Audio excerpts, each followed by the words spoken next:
கிறிஸ்தேசுவுக்குள் மிகவும் அன்பை அழைக்கப்பட்ட அன்புக்குரிய சகோதர சகோதரிகள் யாவருக்கும் நம்முடைய பரம பிதாவாகிய தேவனுடைய நாமத்தினாலும் நமது அன்பின் கர்த்தராகிய நமது ஆண்டவராகிய இயேசு கிறிஸ்தனுடைய அன்பின் நாமத்தினாலும் வாழ்த்துக்களையும் வணக்கங்களையும் தெரிவித்துக் கொள்கிறேன். விசேஷமாக தேவனுடைய கிருபையினால் இந்த ஒரு நாளிலும் அவருடைய பரிசுத்தமுள்ள சமூகத்தில் நாம் ஒன்றிணைந்து தேவனுடைய மகத்துவமான சத்தியங்களை தியானிப்பதற்கு தேவன் கொடுத்த ஸ்லாக்கியத்திற்கு நன்றிகளையும் துதிகளையும் கர்த்தர் வழியாக நாம் ஏறெடுத்துக்கொண்டு நாம் ஒவ்வொரு வாரமும் திங்கட்கிழமை தோறும் தியானித்து வருகிறதான நிருபங்களின் சுருக்கம் என்ற தலைப்பில் எபிரேயருக்கு எழுதின நிருபம் நம்ம தியானிச்சுட்டு வந்துட்டுருக்குறோம். தேவனுடைய பெரிதான கிருபையினால் நம்ம 5 அதிகாரங்கள் பார்த்து நாம் நிறைவு செய்திருக்கிறோம். ஸோ அந்த 5 அதிகாரங்களில் தேவன் அவருடைய அநேக எச்சரிப்புகள், அநேக ஆலோசனைகள், அநேக புத்திமதிகள் அப்போஸ்தலனாகிய பவுல் மூலியமாக அன்றைக்கு இஸ்ரேல் ஜனங்களுக்கு கொடுத்தாரு. ஸோ அதே ஒரு எச்சரிப்புகள், புத்திமதிகள், ஆலோசனைகள் தான் ஆவிக்குரிய இஸ்ரேல் ஜனங்களாகிய நமக்கும். ஸோ அதான் கடந்த வாரத்தில் நம்ம பார்த்துட்ட காரியங்களை கவனிக்கும் பொழுது நமது ஆண்டவராகிய இயேசு கிறிஸ்து எப்படி பிரதான ஆசாரியனாக இருக்கிறார், எப்படி ஆசீர்வதிக்கக்கூடிய ஆசாரியராக இருக்கிறார் அப்படின்னு சொல்லிட்டு வசனங்கள் மூலியமாக அங்கே கோடிட்டு காண்பிச்சார். ஸோ இப்படி பேசிகிட்டு இருக்கும்போது திடீர்னு அந்த ஜனங்களினுடைய மனநிலை, அந்த மனநிலையை அறிந்தவராக, அதாவது அவங்க மந்தத்தன்மையுடையவர்களாக, மந்த இருதயமுடையவர்களாக, ஒரு டல்னஸ் அவங்களுடைய வாழ்க்கையில் காணப்பட்டதை பார்த்துட்டு அவர்களுடைய மனநிலையை புரிஞ்சவராக அநேக காரியங்களை நான் பேச விரும்புகிறேன். மெல்கிசேதேக் பற்றியெல்லாம் பேசினார். ஸோ அவர் குறிச்செல்லாம் பேசணும் அப்படின்னா விஸ்தாரமாக பேசலாம். ஆனால் நீங்கள் கேட்கறதுல மந்தமுள்ளவர்களாக இருக்கிறதுபடினால, நீங்கள் கேட்கறதுக்கு அவ்வளவு தீவிரங்கள் கொடுக்காததுனால நான் பேசலை அப்படின்னு சொல்கிறேன். ஸோ அநேக காரியங்களை சொல்ல விரும்புகிறேன், ஆனால் உங்களுக்கு புரிய வைப்பது அப்படிங்கிறது ரொம்ப கஷ்டமாக இருக்குது அப்படின்னு சொல்கிறார். ஏன் புரிய வைப்பதற்கு கஷ்டமாக இருக்குது அப்படின்னா, அந்த காலத்தை பார்த்தா நீங்கள் போதகராக இருக்க வேண்டிய நிலையில், அதாவது நன்கு வளர்ந்து ஒரு மெச்சூரிட்டி காண்பிக்கக்கூடிய நிலையில் இருக்க வேண்டிய உங்களுக்கு மூல உபதேசங்கள், பேசிக் டாக்ட்ரின்ஸ், அதாவது அடிப்படை உபதேசங்கள், அடிப்படையான காரியங்களை போதிக்க வேண்டியதாக இருக்குது அப்படின்னு சொல்கிறார். ஏன் அடிப்படையான காரியங்கள், பேசிக் டாக்ட்ரின்ஸை போதிக்க வேண்டியதாக இருக்குது அப்படின்னா, நீங்கள் பலமான ஆகாரத்தை அல்ல, பாலை உண்ற மாதிரி, பால் குடிக்கிற மாதிரி நீங்கள் இருக்கிறீங்க அப்படின்னு சொல்லி அப்போஸ்தலனாகிய பவுல் இங்கே ஒரு எச்சரிப்பு கொடுக்குறார். ஸோ மீண்டும் மூல உபதேசங்களை நீங்கள் தேடி போகாமல் நீங்கள் பூரணராகும்படிக்கு நீங்கள் கடந்து போகணும் அப்படின்னு சொல்கிறார். ஸோ அடுத்த அந்த 6ஆம் அதிகாரத்தில் அந்த மூல உபதேசங்கள் என்ன, எதை நீங்கள் பிடிச்சிட்டுக்கிறீங்க, எதில் இன்னும் நீங்கள் வளரணும், எதை நீங்கள் விட்டு விடணும் அப்படின்னு சொல்லி 6ஆம் அதிகாரத்தில் அந்த மூல உபதேசங்கள், பேசிக் டாக்ட்ரின்ஸை குறித்து அங்கே விளக்குறார். ஸோ அதே சமயம் இதை நம்முடைய கண்ணோட்டத்தில் இப்போ நம்ம பார்க்குறோம் இல்லைங்களா, நம்முடைய கண்ணோட்டத்தில் நம்ம கவனிக்கும் பொழுது இந்த ஒரு புத்திமதிகள் நமக்கும் தான். ஆனாலும் பார்க்குறோம் இன்றைய தினத்தில் எபிரேய ஜனங்கள், அதாவது இஸ்ரேல் ஜனங்களினுடைய ஒரு கண்ணோட்டத்தில் நாம் இன்னைக்கு இந்த ஒரு வசனங்களை நம்ம தியானிக்க போகிறோம். ஸோ அந்த மனநிலையோடு நாம் இந்த ஒரு பகுதிக்குள்ளே கடந்து செல்லும் பொழுது, நம்ம இந்த ஒரு பகுதிக்கு இன்றைக்கி நம்ம ஒரு 3 வசனங்கள், 6ஆம் அதிகாரம் எபிரேயருக்கு எழுதின நிருபம், 6ஆம் அதிகாரம் 1, 2, 3 இந்த 3 வசனங்கள் நம்ம தியானிக்கிறோம். ஸோ இதற்கு தலைப்பு கூட நம்ம கவனிக்கும் பொழுது பூரணராகும்படி கடந்து போவோமாக, பூரணராகும்படி கடந்து போவோமாக என்ற ஒரு தலைப்பில் நம்ம கவனிக்கலாம். எபிரேயருக்கு எழுதின நிருபம் 6ஆம் அதிகாரம் 1ஆம் வசனம் கவனிக்கும் பொழுது, ஆகையால் கிறிஸ்துவை பற்றி சொல்லிய மூல உபதேச வசனங்களை நாம் விட்டு செத்த கிரியைகளுக்கு நீங்களாகும் மனம் திரும்புதல், தேவன் பேரில் வைக்கும் விசுவாசம், இதை குறித்து அங்கே சொல்கிறார். எபிரேயர் 6ஆம் அதிகாரம் 1ஆம் வசனத்தில் இதே வசனம் பாருங்க, நம்ம திருவிழியத்தில் கவனிக்கும் பொழுது, ஆதலின் கிறிஸ்துவை பற்றிய படிப்பினையின் தொடக்க நிலையிலேயே நின்று விடாமல் நாம் முதிர்ச்சி நிலையை அடைய வேண்டும் அப்படின்னு சொல்கிறார். கிறிஸ்துவை பற்றிய அந்த ஒரு படிப்பில், அந்த ஒரு ஆலோசனைகளில், அந்த புத்திமதிகளில் நம்ம தொடக்க நிலையிலேயே நின்று விடாமல், பேசிக்லேயே நின்றாதீங்கன்றார். பேசிக்லேயே நின்றாமல் நாம் முதிர்ச்சி நிலையை அடையணும். எதுக்காக நாம் இந்த ஒரு ட்ரூத்துக்குள்ளே வந்திருக்கிறோம்? ஸோ எதுக்காக நம்ம பேசிக்கெல்லாம் கேட்டு இந்த அழைப்புக்குள்ளே வந்திருக்கோம் அப்படின்னா, பூரணராகும்படிக்கு. ஸோ கிறிஸ்துவின் நிறைவான வளர்ச்சியை நோக்கி கிறிஸ்துவை போல நாம் வந்து பயணிக்கணும் அப்படிங்கிறதுக்காகத்தான் நம்ம இந்த ஒரு அழைப்புக்குள்ளே வந்திருக்கிறோம். தேவ கிருபையில் அது நம்மளுக்கு கிடைச்சிருக்கு. ஸோ நம்ம முதிர்ச்சி நிலையை நம்ம வந்து அடையணும் அப்படின்னு சொல்லி சொல்கிறாரு. ஸோ இந்த அடுத்து 2ஆம் வசனம் நம்ம கவனிக்கும் பொழுது எபிரேயர் 6:2 ஸ்நானங்களுக்கு அடுத்த உபதேசம் கைகளை வைக்குதல், மரித்தோரின் உயிர்த்தெழுதல், நித்திய நியாய தீர்ப்பு என்பவைகளாகிய அஸ்திபாரத்தை மறுபடியும் போடாம பூரணராகும்படிக்கு கடந்து போவோமாக அப்படின்னு சொல்லி சொல்றார். ஸோ பூரணராகும்படிக்கு நீங்க கடந்து போகணும் அப்படின்னு சொல்லி இங்க சொல்றாரு இல்லைங்களா? ஸோ இதுல நம்ம ஒரு 6 பேசிக் அடிப்படை உபதேசங்களை இங்கே அப்போஸ்தலனாகிய பவுல் இந்த 2 வசனங்களில் குறிப்பிட்டுட்டார். இந்த 2 வசனங்கள் குறித்து பின்னால் டீட்டெயிலாக நம்ம வந்து வாசிக்கலாம், படிக்கலாம். ஆனால் இந்த 6 காரியங்கள் என்னங்கிறத முதலாவது நம்ம கவனிக்கும் பொழுது பாருங்க, செத்த கிரிகளுக்கு நீங்களாக்கும் மனம் திரும்புதல். 2வது தேவன் பேரில் வைக்கக்கூடிய விசுவாசம். 3வது ஸ்நானங்களுக்கு அடுத்த உபதேசம். 4வது கைகளை வைக்குதல். 5வது மரித்தோரின் உயிர்த்தெழுதல். 6வது நித்திய நியாய தீர்ப்பு. ஸோ இந்த அஸ்திபாரத்தை நீங்கள் மறுபடியும் போடாதீங்க, நீங்கள் பூரணர் ஆகணும். அப்போ பூரணர் ஆகணும்னா இந்த மூல உபதேசங்கள் பேசிக் டாக்டரின்ஸ்லேயே நீங்கள் நிற்காதீங்க, அடுத்து நீங்கள் கடந்து போங்க அப்படின்னு சொல்லி சொல்கிறார். ஏன்னா இதே எபிரேயர் 5ஆம் அதிகாரம் 12ஆம் வசனத்தில் அவர் பாலாகாரம் பற்றி அங்கே வந்து பேசினார். ஸோ இந்த ஒரு 6 உபதேசங்களுமே அங்கே யூதர்களுக்கு அப்படின்னு சொல்லி அங்கே வந்து சொல்லப்பட்டவையாக இருக்குது. ஸோ அவங்களுக்கு போடப்பட்ட அஸ்திபாரங்கள் அப்படின்னு கூட இந்த 6 காரியங்களை வந்து குறிப்பிடலை. ஏன்னா அப்போஸ்தலனாகிய பவுல் அப்படித்தான் சொல்கிறார். ஸோ இதெல்லாம் உங்களுக்கு போட்டிருக்கக்கூடிய அஸ்திபாரம். ஸோ இந்த அஸ்திபாரத்து மேலேயே மறுபடியும் நீங்கள் வந்து போட வேண்டாம், பூரணராகணும் அப்படிங்கிற அந்த ஒரு மனநிலையோட நீங்கள் அடுத்த ஒரு நிலைமைக்குள்ளே நீங்கள் போகணும் அப்படின்னு சொல்லி சொல்கிறார். ஸோ இதனால தான் அப்போஸ்தலனாகிய பவுல் அங்கே ஆலோசனைகள் வந்து கொடுக்குறார். ஸோ அந்த ஒரு அஸ்திபாரத்து மேலே நீங்கள் வந்து இன்னும் புதிதான விஷயங்களை நீங்கள் போட்டு கட்டணும் அப்படின்னு சொல்லி சொல்கிறாரு. ஸோ அதுக்காகத்தான் கிறிஸ்துக்கிட்ட வரணும் அப்படின்னு சொல்லி சொல்கிறார். ஸோ நம்ம கவனிக்கும் பொழுது பாருங்கள், கிறிஸ்து அப்படின்னா ஹீப்ரூவில் மேசியா, ஆங்கிலத்தில் கிரைஸ்ட் அப்படின்னு சொல்லி நம்ம வந்து பார்க்குறோம். அதுக்கு தமிழில் அபிஷேகம் பண்ணப்பட்டவர். ஸோ கிறிஸ்துவை பற்றின இந்த ஒரு உபதேசங்களை கேட்டு அவரை மேசியாவாக நீங்கள் வந்து ஏற்றுக்கொள்கிறீங்க. ஸோ இது நம்ம ஆராய்ந்து பார்க்கும் பொழுது பாருங்கள், யோவான் 5ஆம் அதிகாரம் 39ஆம் வசனத்தில் வேத வாக்கியங்களை நீங்கள் ஆராய்ஞ்சு பாருங்கள். அவைகளினால் உங்களுக்கு நித்திய ஜீவன் உண்டென்று எண்ணுகிறீர்களே, என்னை குறித்து சாட்சி கொடுக்கிறவைகளும் அவைகள் தான் அப்படின்னு சொல்லி சொல்கிறார். ஸோ அப்போ வேத வாக்கியங்களை நம்ம வந்து ஆராய்ந்து பார்க்கணும். அப்போ இந்த 6 மூல உபதேசங்கள் என்ன, ஸோ என்ன ஒரு ஆலோசனைகள் நம்மளுக்கு கொடுக்குது, என்ன ஒரு எச்சரிப்பை கொடுக்குது. ஸோ இந்த ஒரு அஸ்திபாரத்தை வச்சு நம்ம கட்டலாமா? ஸோ அதை நம்ம ஆராய்ந்து பார்க்கணும். ஸோ இயேசு கிறிஸ்துவை குறித்து சாட்சி கொடுக்கக்கூடியது வேத வசனங்கள் தான். ஸோ இது நாம் அவர்கள் பார்வையில் நம்ம வந்து பார்க்கணும், இஸ்ரேல் ஜனங்களுடைய பார்வையில் நம்ம வந்து பார்க்கணும். ஸோ அவங்க புரிந்து கொண்டதால தான் பாருங்கள், இயேசு கிறிஸ்துவை கிறிஸ்து அப்படின்னு சொல்லி அவங்க வந்து ஏற்றுக்கொள்கிறாங்க. ஸோ இதில் முதல் 2 விஷயங்களை நம்ம வந்து பார்க்கும் பொழுது பாருங்கள், அது கொஞ்சம் புரிந்து கொள்வது கடினமாக தான் இருக்குது. ஸோ அதில் நம்ம ஃபஸ்ட்டு 2 விஷயங்களை நம்ம ஒன்றா எடுத்துக்கலாம். அதாவது செத்த கிரியைகளிலிருந்து வெளிவருவது, செத்த கிரியைகளிலிருந்து வெளிவர்றது அப்படிங்கிறது ஒரு மனம் திரும்புதலை அது அடையாளப்படுத்தக்கூடியதாக இருக்குது.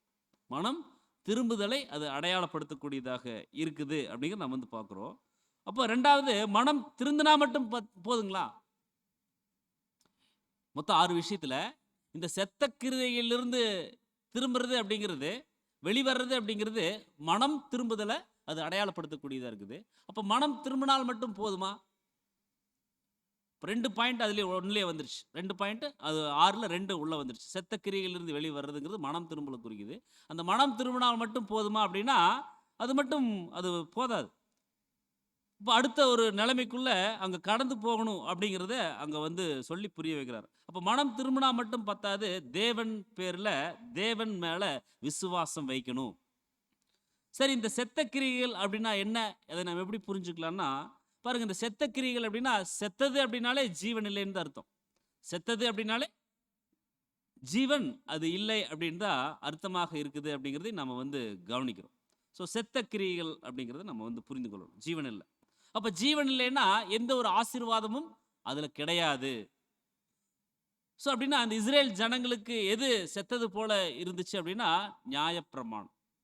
ஸோ நியாயப்பிரமாணம் அவங்களுக்கு வந்து எப்படி இருந்துச்சுன்னா செத்தது போல இருக்குது. ஸோ இதன்படி கிரியைகள் செய்வதனால மாத்திரம் யாரும் நீதிமான்களாக அங்கே வந்து மாறிட முடியாது.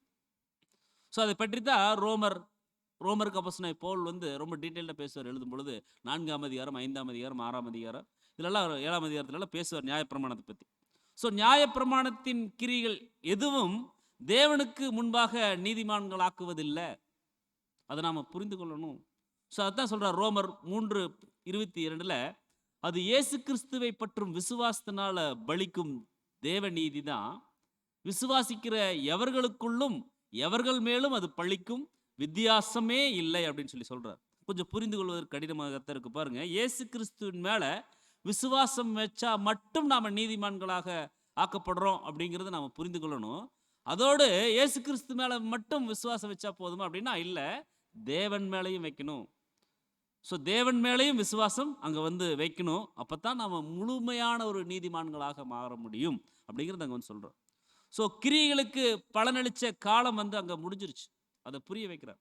ஸோ மேலும் பாருங்க, ரோமர் 7ஆம் அதிகாரம் 10ஆம் வசனத்தில் அழகா சொல்றாரு பாருங்க, இப்படி இருக்க ஜீவனுக்கு ஏதுவான கற்பனையே எனக்கு மரணத்துக்கு ஏதுவாக இருக்க கண்டேன் அப்படிங்கிறார். ஜீவனுக்கு ஏதுவாக இருக்கக்கூடிய அந்த ஒரு கற்பனை அப்படின்னு நியாயப்பிரமாணம். ஸோ அந்த கற்பனை மரணத்துக்கு ஏதுவாக இருக்கு கண்டேன் அப்படின்னா சட்டம் தெரியாத வரைக்கும், சட்டம் கொடுக்காத வரைக்கும் பண்றது தப்பு மாதிரியே தெரியல. எப்போ சட்டம் கொடுத்தாங்களோ, கற்பனை கொடுக்கப்பட்டுச்சோ, அப்பதான் அது தெரியுது இதன்படி நாம் செய்யல அப்படின்னா மரணம், தண்டனை, தீர்ப்பு அப்படிங்கிறது அங்க வந்து தெரியுது. ஸோ அதுதான் அங்க சொல்றாரு, இப்படி இருக்க ஜீவனுக்கு ஏதுவான கற்பனையே எனக்கு மரணத்துக்கு ஏதுவாக இருக்க கண்டேன். பாவமானது கற்பனையினால சமயம் பெற்று என்னை வஞ்சித்து அதனால என்னை கொன்றது. அப்போஸ்தலனாகிய பவுல் சொல்றார். ஸோ பாவம் பாருங்க, கற்பனையினால சமயம் பெற்று என்னை வஞ்சித்தருச்சு, அதனால என்னை கொன்றது அப்படின்னா இந்த பாருங்க, இந்த நியாய பிரமாணத்தை குறித்து அங்கே வந்து சொல்றார். ஸோ அந்த ஒரு கிரியைகளுக்கு பலனளிச்ச காலம் வந்து முடிஞ்சிருச்சுன்னு சொல்லி சொல்றாரு. அதே போல இது கிருபையின் காலமாக இருக்குதுன்னு சொல்லி புரிய வைக்கிறார் அந்த ஜனங்களுக்கு. ஸோ அதுவும் கிறிஸ்துவை ஏற்றுக்கொண்டு அவர் மேல வைக்கக்கூடிய அந்த ஒரு விசுவாசம் வந்து இஸ்ரேல் ஜனங்களுக்கு ரொம்ப முக்கியத்துவமாக இருக்குது அப்படிங்கிறது அங்கே வந்து சொல்றாரு. அதே ஒரு விஷயம் தான் இன்னைக்கு நமக்கு. ஸோ அப்போஸ்தலனாகிய பவுல் சொன்ன முதல் அடிப்படை சத்தியம் இதுதான். ஸோ இதுதான் முதல் உபதேசமாக கூட இருக்குது. என்ன அப்படின்னா இது கிருபையின் காலம். ஸோ அதுவும் கிறிஸ்துவை ஏற்றுக்கொண்டு அவர் மேல விசுவாசம் வைக்கணும் அப்படின்னு சொல்லி இஸ்ரேல் ஜனங்களுக்கு சொல்றார். ஸோ அதே ஒரு ஆலோசனை தான் இன்னைக்கு நமக்கும் அன்புக்குரிய சகோதர சகோதரி. ஸோ இதை குறித்து தான் நம்முடைய சகோதரர் சொல்றாரு. ஆகையால் அப்படின்னா நாம் கிறிஸ்தவர்களாக மாறிய பிறகு பின்வாங்கி செல்வதன் ஆபத்தை குறித்து 6ஆம் வசனத்திலிருந்து 10ஆம் வசனம் வரைக்கும், அந்த 10ஆம் அதிகாரத்தில் 6லிருந்து 10ஆம் அதிகாரம் வரைக்கும் அங்கே அப்போஸ்தலனாகிய பவுல் வந்து குறிப்பிட்டு சொல்லுவார். அதே போல் பாருங்க, 4ஆம் வசனத்திலிருந்து 6ஆம் வசனம் வரைக்கும் ரொம்ப எச்சரிப்பாக இருக்குது, ரொம்ப பயங்கரமான ஆலோசனை இருக்குது. அது அடுத்த வாரம் நம்ம பார்க்கலாம் இதே அதிகாரத்தில். ஸோ அடுத்து கிறிஸ்துவை பற்றி அந்த ஒரு சொல்லி உபதேசங்கள் அப்படிங்கிறது இயேசு மற்றும் அவருடைய பிரதிநிதிகளாகிய அப்போஸ்தலர்களால் போதிக்கப்பட்ட அந்த போதனைகள், அதுதான் உபதேசங்கள். ஸோ வேதாகமத்தினுடைய போதனைகள் திருச்சபை மற்றும் உலகம் மற்றும் ஒவ்வொருவருக்குமான தேவனுடைய ஆசீர்வாதம் மற்றும் பாவம் மற்றும் அதன் மன்னிப்பு, அந்த மன்னிப்பினுடைய நிபந்தனைகள், அதன் அடிப்படை மற்றும் அதன் நம்பிக்கை மற்றும் உயிர்த்தெழுதலின் மூலம் பெறப்படும் நித்திய ஜீவன் என்பவை தொடர்புடைய உபதேசங்கள், இதெல்லாம் நம்ம பார்த்துட்டு வரக்கூடிய பேசிக்லே நம்ம வந்து பார்த்துட்டோம். அட்வான்ஸ் சப்ஜெக்ட்ல இதெல்லாம் நம்ம வந்து பார்க்குறோம், படிச்சுட்டு தான் இருக்கிறோம். ஸோ இந்த போதனைகள் ஒரு முடிவை அடைவதற்கான ஒரு வழிமுறையே தவிர அதுவே முடிவாகிடாது. பூரணராகணும். இதை கேட்டுட்டே இருக்க முடியுமா? சத்தியத்துக்குள்ள வந்துட்டு 5 வருஷம் 10 வருஷம் அப்படியே நம்ம கேட்டுட்டே இருக்க முடியுமா? அடுத்த நிலைமைக்கு நம்ம கடந்து செல்லணும் இல்லைங்களா? ஸோ அதுதான் நம்ம வந்து பார்க்குறோம். அந்த மூல உபதேசங்கள் அப்படிங்கிறது நம்ம கேட்டுட்டே இருக்கிறது மட்டும் இல்லாமல் அடுத்த நிலைமைக்கு நம்ம கடந்து போகணும். ஸோ அடிப்படையான உபதேசங்கள், மூல கொள்கைகள், ஆரம்பகால கொள்கைகள், அது வந்து பாலாகாரம் போல. ஸோ தேவனுடைய ரகசிய ஒழுங்குமுறையைச் சேர்ந்த அனைவருக்கும் இவை தெரிந்திருக்க வேண்டும் அப்படிங்கிறத சொல்றார். ஸோ இந்த ஒரு மூல உபதேசங்களை குறித்து மேலும் சொல்லும்பொழுது பாருங்க, நாம் விட்டு அப்படின்னா பால் மறந்தவர்களும் முளை மறக்கப்பட்டவர்களுமா இருக்கிறது குறித்து ஏசாயா தீர்க்கதரிசி சொல்லுவார். அதாவது ஆரோக்கியமாக வளர்ந்து வரும் ஒவ்வொரு தேவ பிள்ளைக்கும் அடிப்படை உபதேசங்களை ஸ்திரமாக போட்டுவிட்டு அடுத்த கட்டத்திற்கு செல்லக்கூடிய ஒரு காலம் வர வேண்டும். ஸோ அவற்றை நன்றாக மனதில் உறுதியாக நிலைநிறுத்தி ஸ்தாபிக்கணும். அப்போ பாருங்க, அடுத்த நிலைமைக்கு போகக்கூடிய சத்தியங்களை நம்ம இருதயத்துக்குள்ள நல்லா ஸ்திடமா நம்ம வந்து ஏற்றுக்கொள்ளணும். ஸோ அவற்றை கைவிடும் அர்த்தத்தில் அல்ல, மாறாக சோதிக்கப்பட்டு நிரூபிக்கப்பட்ட அஸ்திபார கற்களாக அவற்றை அவற்றை வந்து நிற்க அனுமதிக்கும் விதத்தில் அதை நாம் ஏற்றுக்கொள்ளணும். இந்த விஷயங்கள் அனைத்தையும் நாம் மீண்டும் மீண்டும் கற்றுக்கொள்ள வேண்டியதில்லை. கிறிஸ்துவின் உபதேசங்களின் மூலக் கொள்கைகளை வெறுமனே பிரசங்கிப்பதன் மூலம் மாத்திரம் தேவனுடைய சித்தம் நிறைவேற்றப்படுகிறது என்று கருதுவது ஒரு தவறு அப்படிங்கிறத சொல்றார். ஸோ செத்த கிரியைகளுக்கு நீங்களாகும் அப்படின்னா, விசுவாசம் இல்லாவிட்டால் எல்லா கிரியைகளும் செத்தவை தான். ஸோ விசுவாசம் இல்லை அப்படின்னா எந்த கிரியைகள் நம்ம வந்து ஏறெடுத்துட்டாலும் அதுல ஜீவன் உண்டாகாது. அதுதான் செத்த கிரியைகள் அப்படிங்கிறது. ஜீவன் இல்லாமல் போறது, ஆசீர்வாதம் இல்லாமல் போறது. ஸோ அதைத்தான் அங்கே வந்து சொல்றாரு, விசுவாசம் இல்லாவிட்டால் எல்லா கிரிகளும் செத்தது தான். மனம் திரும்பணும். தேவன் பேரில் வைக்கக்கூடிய விசுவாசம் அப்படிங்கிறது மீட்புக்கான தேவனுடைய திட்டத்தின் மீதான ஒரு விசுவாசம். அதுதாங்க பேசிக். ஸோ இதெல்லாம் நம்ம கவனிக்கணும். அதைத்தான் அங்கே அப்போஸ்தலனாகிய பவுல் அவங்களுக்கு வந்து சொல்லி புரிய வைக்கிறார். ஸோ அதை சொல்லி எப்படிப்பட்ட ஒரு ஆலோசனைகள் அங்கே வந்து கொடுத்துட்டார் அப்படின்னு சொல்லி பார்த்தோம்னா, அடுத்த எபிரேயர் 6ஆம் அதிகாரம் 2ஆம் வசனத்தில் சொல்றாரு, ஸ்நானங்களுக்கு அடுத்த உபதேசம், கைகளை வைக்குதல், மரித்தோரின் உயிர்த்தெழுதல், நித்திய நியாய தீர்ப்பு என்பவைகளாகிய அஸ்திபாரத்தை மறுபடியும் போடாமல் பூரணராகும்படிக்கு கடந்து போவோமாக அப்படின்னு சொல்லி சொல்றார். இந்த வசனம் திருவெளியத்தில் கவனிக்கும் பொழுது, சாவுக்கு அழைத்து செல்லும் செயல்களிலிருந்து மனமாற்றம், கடவுள் மீது நம்பிக்கை, முழுக்குகள், கையமர்த்தல் பற்றிய படிப்பினை, இறந்தோரின் உயிர்ப்பு, என்றும் நிலைக்கும் தீர்ப்பு ஆகிய தொடக்க நிலை படிப்பினைகளை கற்பித்து மீண்டும் அடித்தளம் இட தேவையில்லை. இதெல்லாம் தொடக்க நிலை, தொடக்கத்தில் தேவை. ஆனா தொடக்கத்தவே நம்ம வச்சுட்டு இருந்தோம்னா நாம பூரணரா எப்படி ஆக முடியும்? ஸோ இது தொடக்கம் தான். தொடக்கம் ரொம்ப முக்கியம் தான். ஸோ அது மேலே தான் நம்ம அஸ்திபாரம் போட்டிருக்கிறோம். பட் அந்த அஸ்திபாரத்தோடையே நம்ம என்ன பண்ணிடக்கூடாதுன்னா நிற்கக்கூடாது. அடுத்தடுத்து நம்ம மேலும் பூரணராகும்படிக்கு நம்ம கடந்து போகணும் அப்படிங்கிறது அங்கே வந்து சொல்கிறார். ஸோ அதுதான் நம்ம ரெண்டாவது விஷயத்தை கவனிக்கும் போது, 6 உபதேசத்தில் ரெண்டாவது ஸ்நானங்களுக்கு அடுத்த உபதேசம் அப்படின்னா அந்த டாக்ட்ரின் ஆஃப் பேப்டிசம்ஸ். ஸோ அங்கே பன்மையில் இருக்கிறத நம்ம வந்து பார்க்கணும். ஸோ தமிழில் நம்ம குறிப்பிடும் பொழுது ஸ்நானங்களுக்கு அடுத்த உபதேசம். ஸோ இது எப்படி இந்த ஜனங்களை கிறிஸ்து கிட்ட வழி நடத்துது அப்படின்னா பாருங்க, அன்னைக்கு இருந்த காலங்களில் 2 ஸ்நானங்கள் இருக்கிறத குறித்து அப்போஸ்தலனாகிய பவுல் வந்து குறிப்பிடுறாங்க. மேலும் இந்த ஜனங்கள் வந்து அடிக்கடி என்ன பண்ணுவாங்க சொல்லிட்டு கை கால்களை சுத்தம் பண்ணுறது, இந்த விஷயங்கள்லாம் செய்வாங்க. ஆனால் அப்போஸ்தலனாகிய பவுல் 2 ஸ்நானங்களை குறித்து அங்கே வந்து சொல்கிறாரு. அப்போ ஜனங்கள்கிட்ட சொல்லும்போது, ஒன்று, அன்னைக்கு மனம் திரும்புதலுக்கென்று நீங்கள் ஞானஸ்தானம் எடுத்தீங்க, அது வரப்போகிற மேசியாவை ஏற்றுக்கொள்கிறோம் அப்படின்னு சொல்லி நாங்கள் வந்து ஏற்றுக்கொள்கிறோம் அப்படிங்கிறத ஒரு மனமாற்றம் அடைஞ்சதை குறிப்பதற்குண்டான ஒரு அடையாளமாக இருக்குது. ஒன்று. ஸோ இது மட்டும் போதுமா? நாங்கள் ஏற்றுக்கொள்கிறோம், மேசியாவை நாங்கள் ஏற்றுக்கொள்கிறோம், அவர்கிட்ட நாங்கள் போகிறோம் அப்படிங்கிறதுக்கான ஒரு அடையாளமாக இருக்குது அந்த ஞானஸ்தானம். அது ஒரு மனமாற்றம் ஏற்படுது. ஸோ இது மட்டும் போதுமா அப்படின்னா 10 மனம் பத்தாது. ஸோ இதனால பரிசுத்தாவியை பெற்றுக்கொள்ள முடியாது. அங்கே சொல்றாரு, இதனால பரிசுத்தாவியை பெற்றுக்கொள்ள முடியாது. ஸோ பரிசுத்த ஆவிக்குள்ளாக ஞானஸ்தானம் அப்படின்னு சொல்லி ஒன்று இருக்கு. ஸோ அது தேவன் விரும்பிட்டாங்க. ஸோ அந்த பரிசுத்தாவியை பெற்றுக்கொள்ளணும் அப்படின்னா, அதாவது ஆவியினால் ஜெனிப்பிக்கப்படணும் அப்படின்னா, கவனிக்கலாம் பாருங்க, ஆவியினால் ஜெனிப்பிக்கப்படணும் அப்படின்னா கர்த்தராகிய இயேசுவின் நாமத்தினால ஞானஸ்தானம் எடுக்கணும். ஸோ அன்னைக்கு மனம் திரும்புதலுக்கென்று ஞானஸ்தானம் கொடுக்கப்பட்டுச்சு. ஆனால் ஆவியினால் ஜெனிப்பிக்கப்படணும் அப்படின்னா கர்த்தராகிய இயேசு கிறிஸ்துவின் நாமத்தினால ஞானஸ்தானம் எடுக்கணும். ஸோ அப்போ பரிசுத்தாவியை பெற்றுக்கொள்ள முடியும் அப்படிங்கிறத அங்கே புரிய வைக்கிறார். ஸோ அதே விஷயம் தான் இன்னைக்கு நமக்கும். ஸோ நம்ம ஞானஸ்தானம் எடுத்துட்டோம். ஸோ அந்த ஒரு பரிசுத்த ஆவியை நாம் என்ன பண்ணிடக்கூடாதுன்னா, துக்கப்படுத்தும் விதமாக நம்முடைய செயல்பாடுகள், நம்முடைய கிரியைகள் இருந்துடக்கூடாது அப்படிங்கிறத நம்ம கவனத்தில் வைக்கணும். ஸோ இங்கே நாம் கவனிக்கும் பொழுது அப்போஸ்தலர் நடபடிகள் 9ஆம் அதிகாரம் வசனம் 1லிருந்து 3 வரைக்கும் கவனிக்கும் போது, அப்பல்லோ என்பவன் கொரிந்து பட்டணத்தில் இருக்கையில் பவுல் மேடான தேசங்கள் வழியாய் போய் எபேசுக்கு வந்தான். அங்கே சில சீசரை கண்டு, நீங்கள் விசுவாசிகளான போது பரிசுத்தாவியை பெற்றீர்களா என்று கேட்டான். அதற்கு அவர்கள், பரிசுத்தாவி உண்டென்பதை நாங்கள் கேள்விப்படவே இல்லை. அப்படின்னா ஞானஸ்தானம் குறித்து சொல்ற. ஞானஸ்தானம் எடுக்கும்போது பரிசுத்தாவி அப்படிங்கிறத குறித்து நீங்கள் கேள்விப்பட்டீங்களா அப்படிங்கிறார். பெற்றீங்களா அப்படின்ட்டு. ஸோ அப்படி இருந்தது நான் கேள்விப்படவே இல்லைங்கிறாங்க. ஸோ அப்பொழுது அவன், அப்படியானால் நீங்கள் எந்த ஞானஸ்தானம் பெற்றீர்கள் என்றான். அதற்கு அவர்கள், யோவான் கொடுத்த ஞானஸ்தானம் பெற்றோம். அப்படின்னா மனம் திரும்புதலுக்கென்று அங்கே யோவான் ஞானஸ்தானம் கொடுத்தாங்க.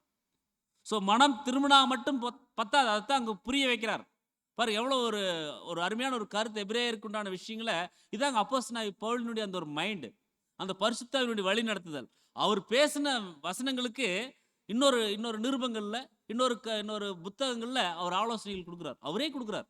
எபிரேயரில் கேட்டார், அதே விஷயத்துக்கு பதில் அங்கே அப்போஸ்தலர் நடவடிக்கைகளை சொல்லி வச்சு, அது அவருடைய ஆவி அவைகளை அங்கே சேர்க்குதுன்னு சொல்லி நம்ம பார்க்குறோம். ஸோ மனம் திரும்பினால் மட்டும் பத்தாது, அவரை ஏற்றுக்கொண்டு அவருடைய அடிச்சுவடை நீங்கள் பின்பற்றணும். ஸோ அப்போ அவருடைய மரணத்திற்குள்ளான அந்த ஒரு ஞானஸ்தானத்தை நீங்கள் பெற்றுக்கொள்ள முடியும். அப்போ அவருடைய அடிச்சுவடை பின்பற்றினால் மட்டும்தான் அந்த மரணத்திற்கு ஏதுவான அந்த ஒரு ஞானஸ்தானத்தை நீங்கள் பெற்றுக்கொள்ள முடியும் அப்படிங்கிறத சொல்கிறாரு.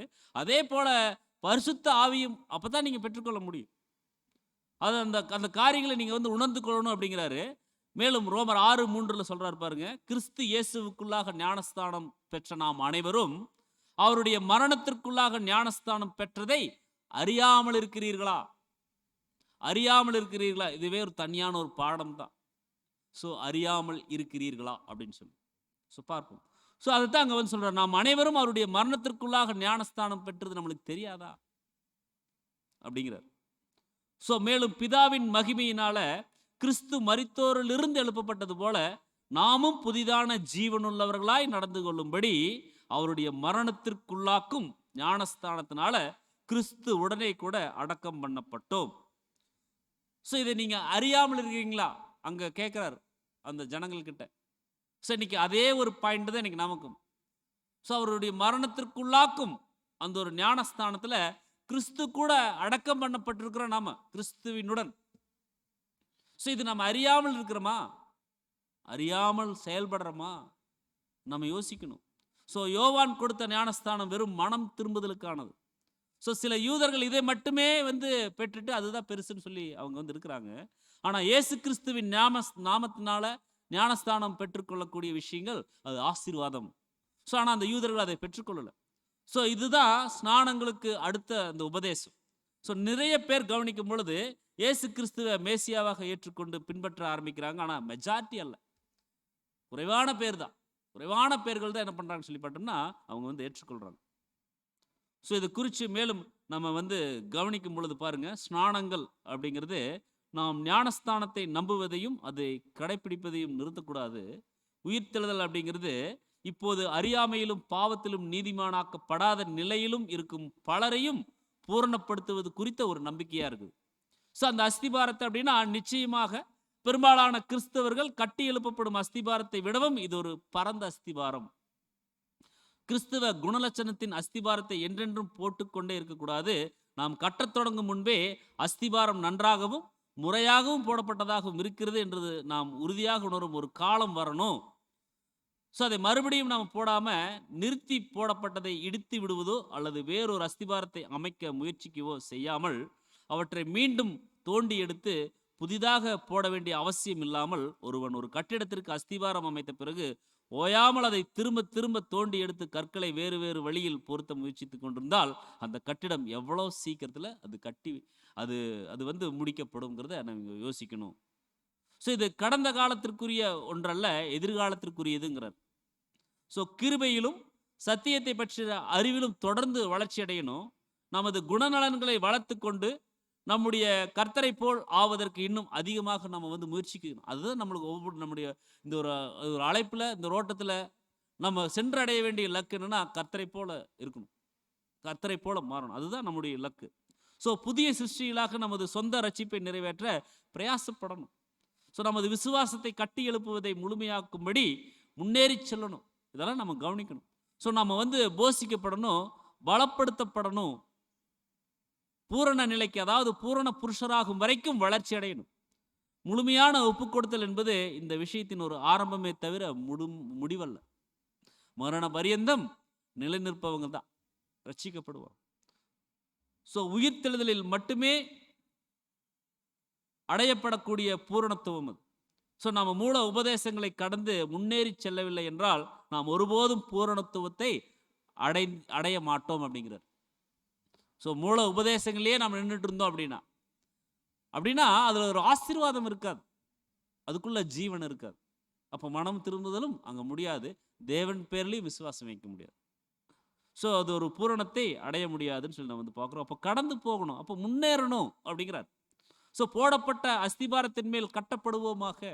அந்த அஸ்திபாரத்தை போட்டாச்சு தேவ கிருபையில். இப்போ அதுக்கு மேலே நம்ம கட்டணும் இல்லைங்களா? ஸோ அதற்கு ஒருவர் முன்பே அஸ்திபாரமாகிய மூல உபதேசங்களை ஏற்றுக்கொண்டு அதற்கு கீழ்ப்படிஞ்சிருக்கணும்.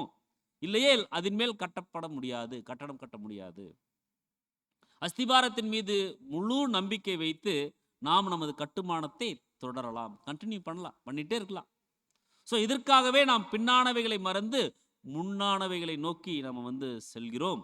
இப்போது நம்மிடம் உள்ள அற்புதமான வேதாகமங்கள் மற்றும் வேதாகம தியானத்திற்கான பல்வேறு உதவிகரமான கருவிகளின் துணை கொண்டு நாம் விசுவாசம், அன்பு, கீழ்ப்படிதல் மற்றும் தைரியத்தில் எப்பேற்பட்ட கிறிஸ்தவர்களாக வளர்ந்து காணப்படணும். இப்போ நம்ம கிட்ட இருக்கக்கூடிய இந்த அட்வான்ஸ் டெக்னாலஜி வச்சு நம்ம எவ்வளோ தூரம் கிறிஸ்துவ மாறி இருக்கணும்ன்றார். ஆனால் எவ்வளோ தூரம் நம்ம மாறி இருக்கிறோங்கிறது நமக்கும் நம்முடைய தேவனுக்கும் தான் தெரியும். நம்ம இருக்கக்கூடிய இந்த ஒரு ஆக்கப்பூர்வமான இந்த டெக்னாலஜிஸ் வச்சுட்டு நம்ம எந்த அளவுக்கு நாம் கிறிஸ்துவனுடைய சத்தியங்களை கிரகிச்சு நாம் சரி பண்ணி கொண்டிருக்கிறோம், எந்த அளவுக்கு நம்ம அந்த ஒரு பூரணத்தை நோக்கி போகக்கூடிய பாதையில் முன்னேறி போயிருக்கிறோங்கிறத நம்ம தான் ரியலைஸ் பண்ணணும். ஸோ இந்த ஒரு ஒரு ஒரு கைபேசி இருக்குது, ஒரு செல்ஃபோன் இருக்குது அப்படின்னா இதை நம்ம எந்த அளவுக்கு ஆக்கப்பூர்வமாக தேவனுடைய வேலைகளுக்காக நம்ம பயன்படுத்தியிருக்கிறோம். தேவன் அதுக்காக தான் கொடுக்குறார். ஒரு ஃப்ரீ கான்ஃபரன்ஸ் ஆப் அப்படிங்கிறது எதுக்காக தேவன் கொடுத்தார்? அவருடைய பிள்ளைகள் அவருடைய சத்தியங்களை கேட்கணும், ஸோ சீக்கிரம் இந்த இடத்துல வரணும் அப்படிங்கிறதுக்காக தான் கொடுக்குறார். ஆனால் நம்ம என்ன பண்ணுறோம்? அந்த ஆப் நம்ம உள்ளே வச்சுட்டு மீட்டிங் கனெக்ட் ஆகிறது கேட்டால் நம்ம பிஸி, டைம் இல்லை, பின்னால் பார்க்க போகிறோம், டைம் இல்லை அப்படின்னு சொன்னால் பின்னால் தேவன் வந்து கேட்குறாங்க, நிறைய கேள்வி கேட்குறாரு. ஸோ அப்போ பாருங்கள், தேவனுக்கு கொடுக்க வேண்டிய முக்கியத்துவத்தை நம்ம தேவனுக்கு என்ன பண்ணுங்க, கண்டிப்பாக கொடுக்கணும். இல்லைன்னா தேவனுக்கு நாம் கணக்கும் கொடுக்கணும், அந்த கணக்கு நல்ல கணக்காகவும் அங்கே இருக்கணும். ஸோ அப்போ அன்புக்குரிய சகோதர சொல்ல, தேவன் கொடுத்துருக்கக்கூடிய சகல தொழில்நுட்பங்களையும் நம்ம பயன்படுத்தி ஸோ தேவனுக்குன்னு சொல்லி அல்லது நம்முடைய சொந்த ரட்சிப்புக்கென்று எந்த அளவுக்கு நம்ம பிரயாசங்கள் எடுத்திருக்கிறோம், எந்த அளவுக்கு நம்ம முன்னேறி சென்றிருக்கிறோம் அப்படிங்கிறத நம்ம வந்து கவனிக்கணும் அப்படிங்கிறத நாம் வந்து பார்க்குறோம். ஸோ ஒரு படிப்படியான மாற்றம். ஒரு குழந்தை உடனடியாக பூரண புருஷ பருவத்திற்கு வளர்ந்துவிடும் என்று எதிர்பார்க்க முடியாது. ஒரு குழந்தை பெருக்கல் வாய்ப்பாட்டையும் கூட்டல், கழித்தல் மற்றும் வகுத்தல் செய்வதையும் பல ஆண்டுகளாக கற்றுக்கொண்டே இருந்தால் நாம் குழந்தையை மிகவும் மந்தமானதாகவோ அல்லது படிப்பில் கவனக்குறைவாகவோ கருதுவோம். அவன் மூல உபதேசங்களை கடந்து முன்னேறி செல்ல வேண்டும். ஸோ மூல கொள்கைகளை மறக்கவோ அல்லது அவற்றை தவறுகள் என்றோ அல்லது இகழப்பட வேண்டியவைகள் என்றோ கருதப்படக்கூடாது. மாறாக அவற்றை நினைவில் வைத்து பயன்படுத்தி அவற்றோடு இன்னும் உயரிய படிப்புகளை சேர்த்துக்கொள்ளணும். அந்த மூல உபதேசங்கள் வேண்டாம் அப்படின்னா அப்படியே தூக்கி ஓரத்தில் வச்சுக்கிறது இல்லை. ஸோ அது வந்து பேஸு. அந்த அஸ்திபாரத்து மேலே என்ன பண்ணணும்னா இன்னும் பாருங்க, உயரிய படிப்புகள் இருக்குது, இன்னும் மறுரூபமாக்கப்படக்கூடிய சத்தியங்கள் நிறைய இருக்கு. ஸோ ஆசீர்வாதத்தை நோக்கி, பரம கானானை நோக்கி, மகா பரிசுத்தம் உள்ள தேவனை நோக்கி நாம் சென்று போகக்கூடிய வழிமுறைகளை காண்பிக்கக்கூடிய உயரிய படிப்பினை இருக்கக்கூடிய சத்தியங்கள் நிறைய இருக்கு. ஸோ அதெல்லாம் நாம் என்ன பண்ணணும்னா படிக்கணும். அதெல்லாம் போட்டு நாம் கிறிஸ்துவின் ஆலயமாக, கிறிஸ்துவின் சபையாக மாறுவதற்கு நாம் கட்டி எழுப்பணும் அப்படிங்கிறத அங்கே வந்து சொல்கிறார். ஸோ அதை சொல்லிட்டு அடுத்து 3வது பாயிண்ட்ல நம்ம கவனிக்கும்போது கைகளை வைக்குதல். அப்போ அந்த கைகளை வைக்குதல் அப்படின்னா பாருங்க, இதை குறித்து நிறைய அர்த்தங்கள் நம்ம வந்து கவனிக்கும் பொழுது, உதாரணமாக பாருங்க, சபையில் ஒருவருக்கு பொறுப்புகளை கொடுக்க அங்கே கைகளை வச்சு அந்த பொறுப்புக்கு அவர்களை வந்து தேர்ந்தெடுப்பாங்க. ஆர்டினேஷன் அப்படின்னால நம்ம வந்து படிச்சிருப்போம். ஸோ இன்றும் கூட நம்ம பாருங்கள், அந்த கைகளை உயர்த்தியெல்லாம் நம்ம வந்து அந்த ஒரு ஒழுங்குகள் நம்ம வந்து செய்கிறோம். மேலும் பாருங்கள், பழைய ஏற்பாட்டு காலங்களில் ராஜாக்களை அபிஷேகம் பண்ணுவதற்கு இந்த கைகளை வைக்குதல் அங்கே வந்து செய்வாங்க. ஸோ அப்போஸ்தலனாகிய பவுல் அவர் கூட பாருங்கள், ஒருத்தரை வந்து ஒரு காரியத்துக்காக நியமிக்க கைகளை வச்சு ஜெபம் பண்ணி அனுப்புகிறாங்க. அப்போஸ்தல நடபடிகள் 6ஆம் அதிகாரம் 6ஆம் வசனத்தில் அவர்களை அப்போஸ்தலருக்கு முன்பாக நிறுத்தினார்கள், இவர்கள் ஜெபம் பண்ணி அவர்கள் மேல் கை வைத்தாங்க அப்படின்னு சொல்லி நம்ம கவனிக்கிறோம். அதே அப்போஸ்தலர் நடபடிகள் 13:3 அப்பொழுது உபவாசித்து ஜெபம் பண்ணி அவர்கள் மேல் கைகளை வைத்து அவர்களை அனுப்பினார்கள். ஸோ தீமோத்தேயுக்கு எழுதும்போது சொல்லுவார், மூப்பராகி சங்கத்தார் உன்மேல் கைகளை வைத்துன்னு சொல்லி. ஸோ வசனங்கள் நம்ம நிறைய இந்த கைகளை வைக்குதல் குறித்து அங்கே வந்து சொல்கிறோம். ஸோ இப்போ நாம் பார்த்து வரக்கூடிய இந்த ஒரு மூல உபதேசத்தில் இந்த கைகளை வைக்குதல் அப்படிங்கிற அந்த உபதேசத்தை கேட்டு கிறிஸ்துவ மேசியாவாக ஏற்றுக்கொள்வதற்கு இந்த விஷயங்கள் உதவி செய்யுது. அப்படின்னா இந்த ஒரு வார்த்தைகளினுடைய முக்கியத்துவம், இதனுடைய அர்த்தம் என்ன? இன்றைய நாட்களில் பாருங்க, ஒருத்தர் வந்து இயேசு கிறிஸ்துவை ஏற்றுக்கொள்ளணும் அப்படின்னா நம்முடைய பரிசுத்த வேதாகமத்தினுடைய வசனங்களை கேட்டால் படித்தால் மட்டும் போதுமானது அப்படின்னு சொல்லி நம்ம ஏற்றுக்கலாம்னா பாருங்க, அன்றைய நாட்களில் பைபிள் கிடையாது. அன்றைய நாட்களில் பைபிள் கிடையாது. அதனால ஒருவர் இயேசு கிறிஸ்துவை ஏற்றுக்கொள்வதற்கு எளிமையான காரியத்தை கர்த்தர் வந்து அப்போஸ்தலருக்கு கொடுத்திருந்தார். ஸோ அதுதான் ஆவிக்குரிய வரங்கள். அதுதான் நம்ம வந்து கொரிந்தியர்லே நம்ம வந்து படித்தோம். 1 கொரிந்தியர் நம்ம வந்து படித்தோம், ஆவிக்குரிய வரங்கள். ஸோ அப்போஸ்தலர்கள் யார் மேலே கைகளை வைக்கிறாங்களோ அவங்களுக்கு இந்த ஒரு கிருபை கிடைக்குது. அப்படின்னா அந்த உபதேசங்கள் அவர்களுக்குள்ள புரிந்து கொள்ளக்கூடிய பரிசுத்தாவின் வழிநடத்தல் அங்கே வந்து கிடைக்குது. ஸோ அவங்க பரிசுத்தாவையும் அவங்க வந்து பெற்றுக்கொள்கிறாங்க. அந்நிய பாஷைகளை அவங்க வந்து பேசுகிறாங்க. அற்புத அடையாளங்களை அவங்க வந்து செய்கிறாங்க. ஸோ இது நிமித்தம் அநேகர் இயேசு கிறிஸ்துவை அங்கே மேசியாவாக ஏற்றுக்கொள்கிறாங்கன்னு சொல்லி நம்ம வந்து பார்க்குறோம். பாருங்கள், அப்போஸ்தலர் நடவடிக்கைகள் 19:6 அல்லாமலும் பவுல் அவர்கள் மேல் கைகளை வைத்த போது பரிசுத்தாவி அவர்கள் மேல் வந்தார். பரிசுத்தாவி அவர்கள் மேல் வந்தது. அப்பொழுது அவர்கள் அந்நிய பாஷைகளை பேசி தீர்க்க தரிசனம் சொல்றாங்க. ஸோ இந்த விஷயங்களை அங்கே வந்து சொல்றார். ஸோ மேலும் நம்ம கவனிக்கும் பொழுது நம்மளுக்கு நன்கு தெரிந்த ஒரு விஷயம் தான், இஸ்ரேல் ஜனங்கள், அதுக்கப்புறம் புறஜாதிகள், அப்புறம் கிறிஸ்துவை ஏற்றுக்கொள்வதற்கு இந்த சத்தியங்கள், இந்த பரிசுத்தான வழிநடத்தல் தேவைப்பட்டுச்சு. ஸோ அதைத்தான் அப்போஸ்தலனாகிய பவுல் 1 கொரிந்தியர் நிருபத்தில் சொல்லும்போது, எல்லாம் ஒரு காலத்தில் ஒளிஞ்சு போயிடுச்சு, எல்லாம் இப்போ புதிதாயிருச்சு அப்படின்னு சொல்லி சொல்கிறார். ஏன் இப்படி சொல்கிறாருன்னா, பழைய ஏற்பாட்டு காலங்களிலும் சரி புதிய ஏற்பாட்டிலும் சரி கவனிக்கும் பொழுது கண்டு விசுவாசிக்கும் காலம் அதோட முடிஞ்சிருச்சு. பழைய ஏற்பாட்டிலையும் சரி புதிய ஏற்பாட்டிலையும் சரி கண்டு விசுவாசிக்கக்கூடிய காலம் அங்கே வந்து முடிஞ்சிருச்சு. ஆனால் நம்ம பாருங்க, இப்போ கடைசி நாட்களில் குமாரன் மூலமாக திருவுளம் பற்றி இருக்கக்கூடிய தேவன் காணாமல் விசுவாசிக்கக்கூடிய சந்ததியாக இருக்கணும் அப்படிங்கிறது விரும்புகிறார். ஸோ நம்ம கண்ணுக்கே தெரியாது. ஸோ காணாத தேவனை நம்ம விசுவாசிக்கணும் அப்படின்னா ஒரு மிகப்பெரியதான ஒரு விசுவாசம் வேணும் தேவன் மேலே. காணாத தேவனை நம்ம விசுவாசிக்கணும் அப்படின்னா மிகப்பெரியதான விசுவாசம் அவர் மேலே வைக்கணும். அப்போ தான் நம்மளுக்கு அந்த ஒரு விசுவாசத்தினுடைய ஒரு ஆழம் அவர் மேலே ஒரு ஸ்திரத்தன்மையை நம்மளுக்கு ஏற்படுத்தும் அப்படிங்கிறத நம்ம வந்து புரிந்து கொள்ளும். ஸோ அதனால தான் அப்போஸ்தலனாகிய பவுல் சொல்கிறாங்க, இதெல்லாம் ஒரு ஒரு ஆரம்ப நிலை தான். பட் இவைகளையே, இந்த விஷயங்களையே, பேசிக் டாக்டரின்ஸையே பிடிச்சிட்டு இதுலையே நீங்கள் வந்து நிற்காம, இதுலையே நீங்கள் ஆணி அடித்து அங்கேயே நிற்காம இவைகளை விட்டுட்டு பூரணராகும்படிக்கு நீங்கள் கடந்து போகணும்னு சொல்கிறார். பூரணராகும்படிக்கு நீங்கள் கடந்து போகணும்னு சொல்லி சொல்கிறார். அதாவது குழந்தை நிலையிலேயே, ஒரு வளர்ச்சியற்ற நிலையிலேயே நீங்கள் இருக்க வேண்டாம். இது முக்கியம்தான், பட் அதுலேயே நீங்கள் நிற்காதீங்க. அங்கேயே நீங்கள் வந்து அப்படியே ஆணி அடித்து நிற்கிற மாதிரி நிற்காம பூரணராகும்படிக்கு கடந்து போகணும். ஏன்னா நம்முடைய லக்கு அப்படிங்கிறது அவங்களுக்கெல்லாம் சொல்லி புரிய வைக்கிறார். இஸ்ரேல் ஜனங்களுக்கு சொல்லி புரிய வைக்கிறார். இன்றைக்கி நமக்கும் அதே தான். ஸோ நம்முடைய லக்கு அப்படிங்கிறது கிறிஸ்துவனுடைய சாயலை அடையிறது, கிறிஸ்துவை போல மாறுறது, பூரண அன்பை பெற்று நாம் பிதாவாகிய தேவனை நாம் தரிசிக்கிறது. ஸோ இப்படியெல்லாம் நம்ம மாறணும். ஸோ இவைகளை அடையணும் அப்படின்னா அதற்கே உரிய ஒரு வளர்ச்சி தேவைங்க. அந்த வளர்ச்சி இல்லாமல் நம்ம போய் எப்படி நம்ம இவ்வளோ உபதேசத்திலேயே நம்ம நின்றுட்டு இருந்தோம்னா எப்படி ராஜ்யத்தின் ரகசியங்கள் நம்ம வந்து தெரிந்து கொள்ள முடியும்? அப்போ ராஜ்யத்திற்குரிய சத்தியங்கள் இருக்கு இல்லைங்களா? அப்போ ராஜ்யத்திற்குரிய சத்தியங்கள் நம்ம வந்து பார்க்கணும். அப்போ காலங்களையும் நேரங்களையும் உணரக்கூடிய ஞானம் தேவன் வந்து கொடுத்துருக்குறாங்க. அப்படின்னா அந்த தீர்க்க தரிசன பாடங்கள் இருக்கு. ஸோ கேரக்டர் டெவலப்மெண்ட், நம்முடைய குணலட்சணங்களில் அபிவிருத்தி, நற்பண்பங்களினுடைய அபிவிருத்தி ஏற்படணும் இல்லைங்களா? அப்போ அதுக்குண்டான சத்தியங்கள் தேவன் வச்சிருக்காரு இல்லையா? ஸோ இப்படி ஒவ்வொரு சத்தியங்களையும் நாம் என்ன பண்ணணும்னா வளரணும். அதற்குரிய வளர்ச்சி நிலை அங்கே காணப்படணும். அந்த காரியங்களை இங்கே அப்போஸ்தலனாகிய பவுல் வந்து என்ன பண்ணுறாங்கன்னா குறிப்பிடுறாங்க. ஸோ இந்த மூன்றாவது விஷயம். நான்காவதாக மரித்தோரினுடைய உயிர்த்தெழுதல் குறித்து அங்கே வந்து பேசுகிறார்.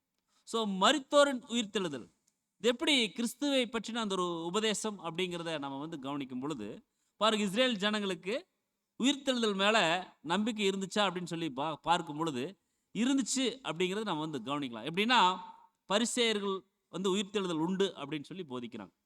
சதிசேயர்கள் உயிர்த்தெழுதல் இல்லைன்னு சொல்லி சொல்கிறாங்க. பட் பரிசேயர்கள் வந்து உயிர்த்தெழுதல் உண்டு அப்படிங்கிறத அவங்க வந்து போதிக்கிறாங்க. ஸோ அவங்க வாழ்ந்த காலங்களில் மரித்தோரில் சிலர் உயிரோடு வந்திருக்கிறாங்க, அதுக்கப்புறம் மரிச்சிடுறாங்க. ஆனால் கிறிஸ்துவுக்குள்ளான அந்த ஒரு உயிர்த்தெழுதல் அப்படிங்கிறத பற்றி அந்த ஜனங்களுக்கு தெரியுமானா தெரியாது. கிறிஸ்துவை பற்றின அந்த ஒரு உபதேசம், கிறிஸ்துவுக்குள்ளான அந்த ஒரு உயிர்த்தெழுதல், இந்த விஷயங்கள் அவங்களுக்கு தெரியாது. மேலும் பரலோக உயிர்த்தெழுதல், பெரிதான ரட்சிப்பு, இதை பற்றியெல்லாம் அவங்களுக்கு அங்கே தெரியல. ஸோ இது அனைத்துமே பார்க்கும் பொழுது நமது ஆண்டவராக இயேசு கிறிஸ்துனால மட்டும்தான் முடியும், அவர் மூலமாகத்தான் பெற்றுக்கொள்ள முடியும் அப்படிங்கிறத ஒரு உபதேசமாக இருந்துச்சு. ஸோ அன்னைக்கு அவர்கள் பார்த்து நம்பின காரியங்களை வச்சு அவங்க இயேசு கிறிஸ்துவை ஏற்றுக்கொள்றாங்க. அன்னைக்கு பார்த்த காரியங்களை வச்சு அவங்க இயேசு கிறிஸ்துவை அவங்க ஏற்றுக்கொள்றாங்க. ஸோ இது மரித்தோருடைய உயிர்த்தெழுதல் குறித்து தானே ஒரு சில காரியங்கள். ஆனாலும் மெஜாரிட்டியாக ஏற்றுக்கிட்டாங்கன்னா இல்லை, ஒரு சில பேர் அவங்க ஏற்றுக்கொள்றாங்க. ஸோ அடுத்தது நித்திய நியாய தீர்ப்பு, 5வது. ஸோ பைபிளில் நம்ம அந்த பாயிண்ட்ல பார்க்கும்போது 6வது. ஃபர்ஸ்டே நம்ம 2 பாயிண்ட் பார்த்துட்டோம், மனம் திரும்புதல், செத்த கிரிகளுக்கு நீங்களாகுது. ஸோ 6வது கவனிக்கும் பொழுது பாருங்க, நித்திய நியாய தீர்ப்பு அப்படின்னா என்றும் நிலைக்கக்கூடிய தீர்ப்பு அப்படிங்கிறத நம்ம கவனிக்கணும்.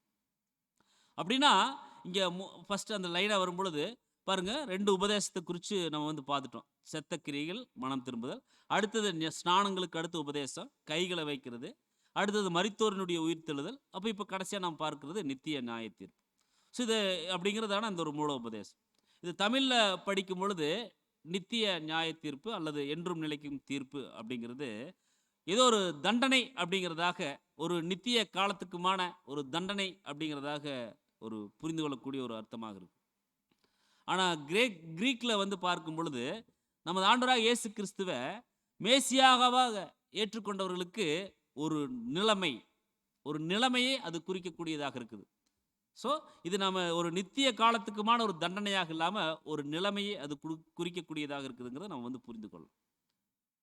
இது இன்னும் நம்ம எளிமையாக எப்படி புரியலன்னா பாருங்கள், ஒரு வேளை ஞானஸ்தானம் எடுத்து மேசியாவாக ஏற்றுக்கொண்டு அவரை பின்பற்ற வந்துட்டா அவங்களுக்கு ஒரு நல்ல ஒரு நிலைமையாக, ஒரு வாய்ப்பாக அந்த சூழல் அமையும்.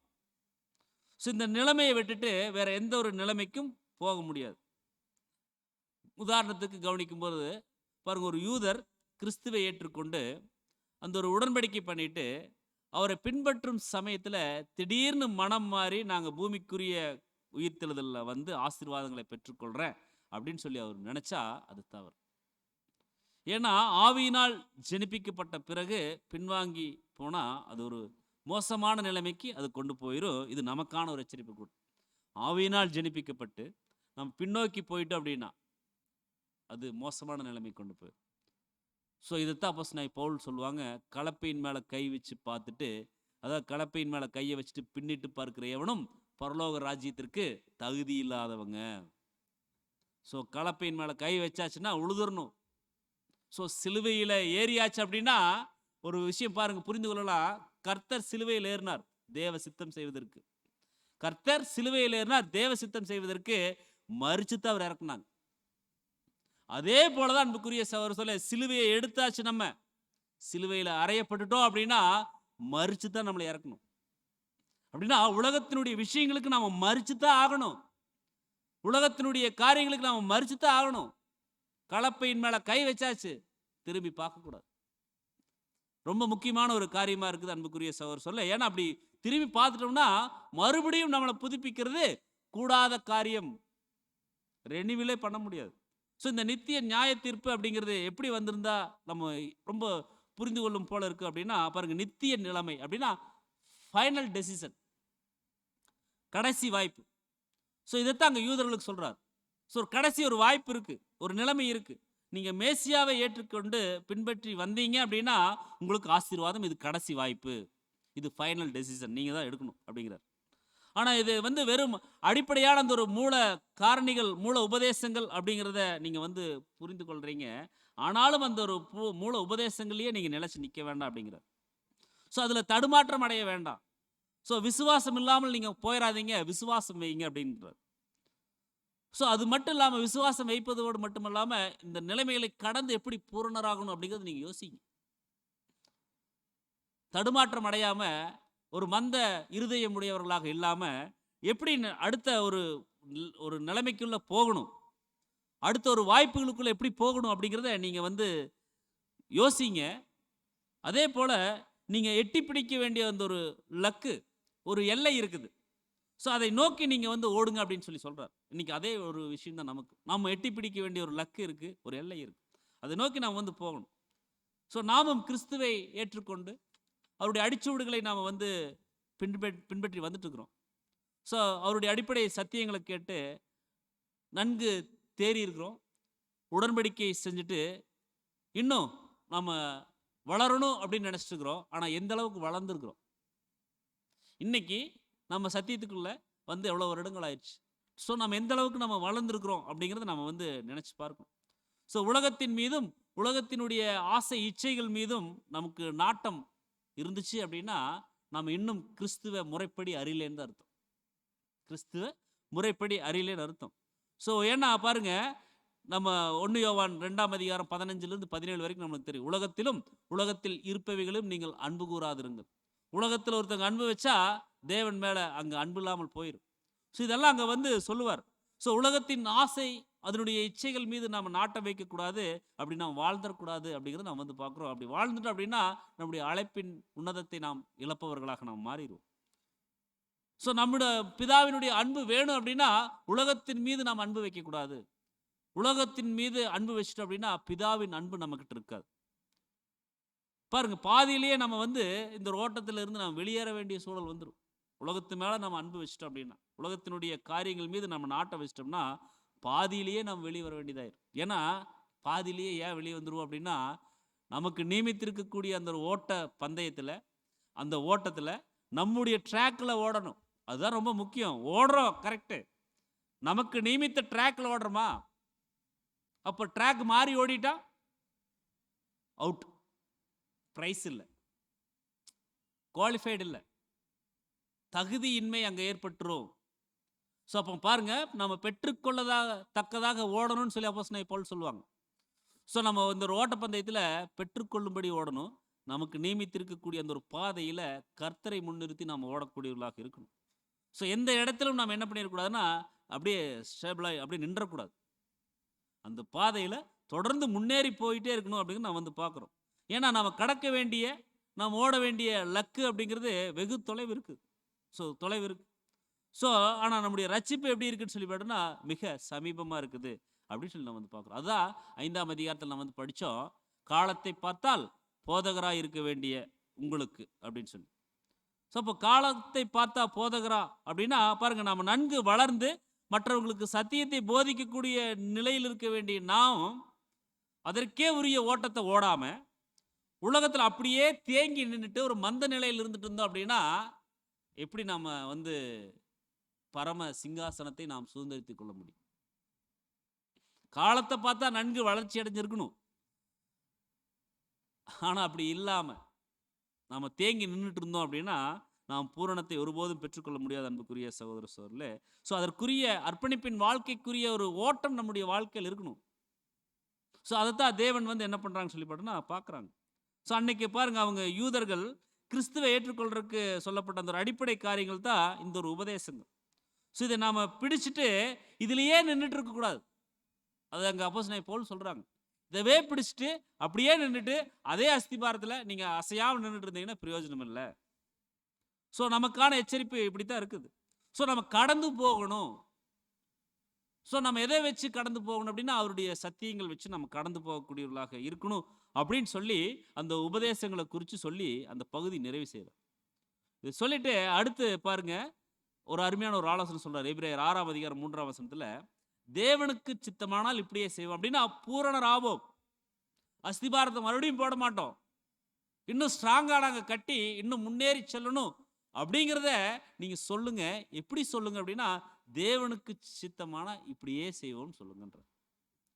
ஸோ கடந்த 2 வசனங்களில் சொல்லப்பட்டு இருக்கக்கூடிய காரியங்கள் அது நமக்கு பொருந்தக்கூடியதாக இருக்குது. ஏன்னா அப்போஸ்தலனாகிய பவுல் சொல்லும்போது அந்த காரியங்கள் அது நமக்கும் பொருந்தும். ஸோ ஏன்னா அவர் ஏன் சொல்கிறார் அப்படின்னா அவரும் நமக்கு முன்பாக திரையை கடந்துட்டதான நம்மளை போல ஒரு பாடுள்ள ஒரு மனுஷனாகத்தான் இருக்கிறார். ஸோ நம்மளும் அதே ஒரு பாடுள்ள ஒரு மனிதர்களாகத்தான் இருக்கிறோம். ஆனாலும் அப்போஸ்தலனாகிய பவுல் பிலிப்பியருக்கு சொல்லும் பொழுது இயேசு கிறிஸ்துவில் இருந்த சிந்தையே உங்களிலும் இருக்க கடவுது. ஏன் உங்களிலும் இருக்க கடவுதுன்னா அவரில் இருந்து இருக்குது. அப்போஸ்தலனாகிய பவுலினுடைய சிந்தையில் அந்த விஷயங்கள் இருந்திருக்குது. ஸோ அதே விஷயங்கள் தான் இன்னைக்கு நமக்கும் சொல்கிறார். கிறிஸ்துவனுடைய சிந்தை நம்மளுக்குள்ள இருந்துச்சுன்னா ஒருபோதும் நம்முடைய ஓட்டத்தை நாம் நிறுத்த மாட்டோம். ஓட்டத்திலிருந்து நாம் பின்வாங்க மாட்டோம். ஓட்டத்தில் நம்மளுக்கு தடுமாற்றங்கள் ஏற்படாது. ஸோ நம்ம உலகத்தினுடைய சிந்தைகளை நமக்குள்ள கொண்டு வரும் பொழுது தான் அந்த ஓட்டத்தில் தடுமாற்றங்கள் ஏற்படுது. அன்புக்குரிய சகோதரர்களே, அதை நம்ம வந்து கவனிக்கணும். ஸோ இன்னொரு அதே பிலிப்பியர் 3 சொல்லுவார், நான் அடைந்தாயிற்று அல்லது முற்றும் தேறினவனானவன் என்று நான் எண்ணாமல் அப்படின்னு சொல்லுவார். அப்போ பாருங்க, இந்த ஒரு அழைப்பில் நான் போயிட்டேன், ரீச் பண்ணிட்டேன், நான் பிடிச்சிட்டேன், எனக்கு எல்லா சத்தியங்களும் தெரிஞ்சிருச்சு, நான் நன்கு வசதி படைச்சவன், எனக்கு நல்ல நாலேஜ் இருக்கு, எனக்கு நல்லா தேவன் கிருபை கொடுக்குறாரு, இப்படியெல்லாம் நான் சொல்லலை. எல்லாமே அவருக்கு இருக்கு. இப்போ நம்ம பார்த்த ஒரு சில விஷயங்கள், நம்ம குறிப்பிட்ட விஷயங்கள்ல இன்னும் நிறைய ஆசீர்வாதங்கள் அப்போஸ்தலனாகிய பவுல் கிட்ட இருந்துச்சு. ஆனா அவரே சொல்றாரு, முழுமையடைந்த ஒரு பூரண கிறிஸ்தவன் சொல்றாரு, நான் அடைந்தாயிற்று அல்லது முற்றும் தேறினவன் ஆனேன் என்று நான் எண்ணாமல் அப்படிங்கிறார். இதே பேதுரு சொன்னாங்க. அப்போஸ்தலனாகிய பவுல் அவரை குறித்து பேசணும் அப்படின்னா, அவர் பேசின சத்தியங்கள் அது புரிந்து கொள்வதற்கு எனக்கே வந்து ரொம்ப கடினமாக இருக்குன்னு சொல்றாரு. ஏன்னா அப்பேற்பட்ட ஒரு ஊழியக்காரர், பரிசுத்த ஆவியினுடைய வழிநடத்தல் கிருபையை பெற்றவர். ஏன்னா மகிமையின் கர்த்தரை பார்த்தவர் இவர். மகிமையின் கர்த்தரை தரிசித்த ஒரு கிருபை இவருக்கு கிடைச்சிருக்கு. அப்பேற்பட்ட ஒரு ஸ்லாக்கியம் பெற்றிருக்கக்கூடிய இவர். ஏன்னா அதனால தான் அவர் சொல்றாரு, இந்த உபதேசங்கள் எல்லாம் நீங்க எங்கிருந்து பெற்றுக்கொண்டீங்க அப்படின்னு சொல்லி அவர் குறிப்பிடும் போது அப்போஸ்தலனாகிய பவுல் சொல்லும்போது, இதெல்லாம் நான் கிறிஸ்து கிட்ட இருந்து பெற்றுக்கொண்டேன். கிறிஸ்துவத்தை அவர் பார்க்கலையே அப்படின்னா, பாருங்க, கிறிஸ்துவே அவர் பார்க்கல அப்படின்னா இவர் மகிமையின் கர்த்தரை பார்த்துக்கிறாரு. அப்போ மகிமையின் கர்த்தர் 3ஆம் வானம் வரைக்கும் இருக்கக்கூடிய நிகழ்வுகளை, ஆசீர்வாதங்களை, கிருபைகளை இங்க அப்போஸ்தலனாகிய பவுலுக்கு சொல்லிட்டாங்க. ஸோ அந்த விஷயங்களை தான் அவர் வந்து என்ன பண்ணான்னு சொல்றாரு. ஸோ அவரே சொல்லிட்டாரு, நான் எனக்கு எல்லாமே தெரியும், நான் சொல்லலை, பாவிகளிலும் பிரதான பாவி அப்படின்னு சொல்றேன். ஸோ முற்றிலும் தேறினவன் ஆனேன் என்று நான் சொன்னா, நான் நிற்கிறேன் என்று சொல்கிறவன் விழாதிருக்க எச்சரிக்கையா இருக்கணும்னு சொல்றார். ஸோ தன்னை நிற்கிறவன் என்று சொல்லுகிறவன் விழாமல் இருப்பதற்கு எச்சரிக்கையா இருக்கணும்.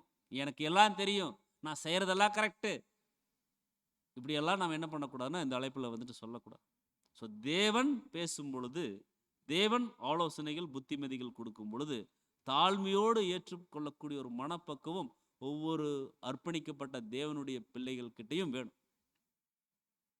அதுதான் கவனிக்கும் போது பாருங்க, சகோதரர் சொல்லும் பொழுது, அதாவது உண்மையான தேவனுடைய பிள்ளைகள், உண்மையாக தேவனிடத்தில் தங்களை அர்ப்பணித்தவர்கள் எப்பொழுதுமே மனம் திருந்துவதற்கும் மனம் வருந்துவதற்கும் தயாராக இருப்பாங்களாம். மனம் திருந்துறது ஒரு விதம், மனம் வருந்துறது ஒரு விதம். ஸோ இது ரெண்டுக்கும் அவங்க தயாராக இருப்பாங்க. ஸோ தாங்கள் எப்போ எங்காவது தேவனை துக்கப்படுத்திட்டுமோ அப்படின்னு நினச்சி அவங்க கலங்கக்கூடியவர்களாக இருப்பாங்க. தங்களுடைய வாழ்க்கையில் எங்காவது தேவனை துக்கப்படுத்திட்டுமோ அப்படின்னு சொல்லி கலங்கக்கூடியவர்களாக இருப்பாங்க.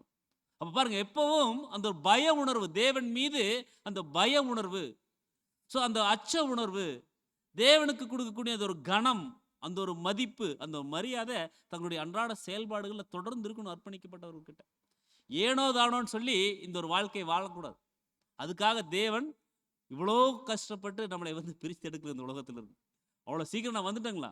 60 கிளாஸ், 53 கிளாஸ், ஒரு வருஷம் தேவன் எவ்வளவு அன்பின் கயிறுகள் போட்டு நம்மளை இழுத்தார். ஸோ அவர் அன்பின் கயிறுகள் போட்டு இழுத்ததுனால தான் நான் வந்துக்கிறோம். ஸோ அவ்வளோ தூரம் நம்மளை தேவன் நேசித்து நம்மளை வந்து அரவணைச்சிருக்கிறார். ஸோ நம்ம எவ்வளோ மோசமானவங்க, இந்த எவ்வளோ மோசமானவனை எவ்வளோ நல்லவர் கூப்பிட்டுருக்கார் பாருங்க. இதுக்கே நம்ம அவருக்கு எவ்வளோ நன்றி சொல்லணும். ஏன்னா ரொம்ப மோசமானவங்க நம்ம, ஆனால் எவ்வளோ நல்லவர் நம்ம மேலே மனதுருகி, நம்ம மேலே கிருபை வச்சு நம்மளை வந்து இப்படி அழைச்சிருக்கிறார் இந்த மேன்மையான அழைப்புக்கு. ஸோ அவருடைய பிள்ளைகளாகும்படி அழைச்சிருக்கேன். இன்றைக்கி எவ்வளோ பேர் ரொம்ப நல்லவர்கள் மாதிரி நிறைய சர்வீஸ் எல்லாம் பண்ணிட்டு உலகத்தில் இன்றைக்கி ஜனங்கள் இருக்காங்க பாருங்க. ஸோ எவ்வளவோ பேர் இன்றைக்கி பெரிய பெரிய மகாத்மாக்களாக வாழ்ந்துருக்குறாங்க அப்படின்னு சொல்கிறாங்க. இன்றைக்கி நிறையா படிச்சிருக்கிறோம். அப்படியெல்லாம் இன்றைக்கி வாழ்கிறவங்க நிறைய பேர் இருக்கிறாங்க. ஆனால் அவங்க எல்லாத்தையும் விட்டுட்டு நம்மளை அழைச்சிருக்கிறார்.